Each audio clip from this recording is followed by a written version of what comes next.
धन्यवाद महेश्वरी सर।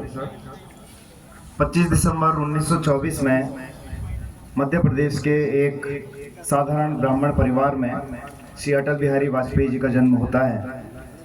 इनके पिता पेशे से शिक्षक थे और अभावों में इनका जीवन, ये तो नहीं कह सकते कि बहुत ज़्यादा अभाव में या फिर नितांत गरीबी में, लेकिन कोई ऐसा भी नहीं था कि ये उच्च मध्यवर्गीय या उच्च वर्ग से आते थे, साधारण परिवार से आए।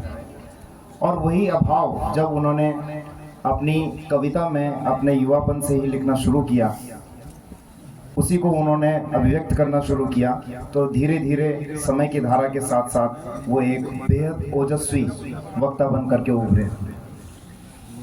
राष्ट्रीय स्वयंसेवक संघ के एक स्वयंसेवक होने के नाते और बाद में जनसंघ के भी एक कार्यकर्ता होने के नाते उन्होंने पार्टी को आधार दिया, गति दी। और मुझे ध्यान है कि स्वर्गीय भारत रत्न श्री अटल बिहारी वाजपेयी जी की भूमिका कितनी महत्वपूर्ण थी इस देश को उस काले अध्याय से निकालने के लिए जिसे हम इमरजेंसी या आपातकाल के रूप में जानते हैं।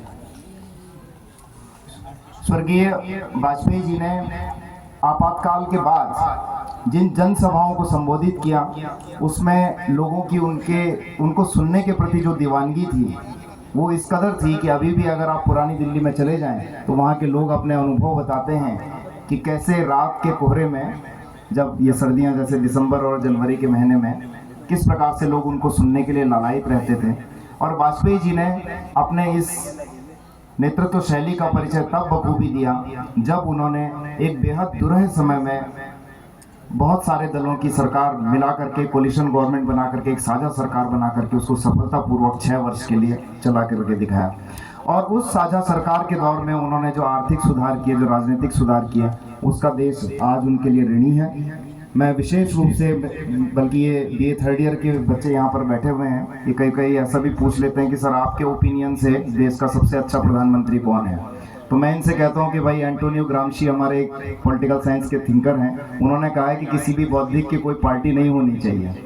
लेकिन फिर भी यदि मैं ईमानदारी से विश्लेषण करूं एक व्यक्ति होने के नाते, मैं थोड़ी देर के लिए भूल जाऊं कि मैं राजनीति विज्ञान का छात्र हूं, तो मैं कहना चाहता हूं कि यहाँ पर 2 लोगों के बीच में बड़ा कंपटीशन है, श्री PV नरसिम्हा राव और भारत रत्न स्वर्गीय अटल बिहारी वाजपेयी जी के बीच।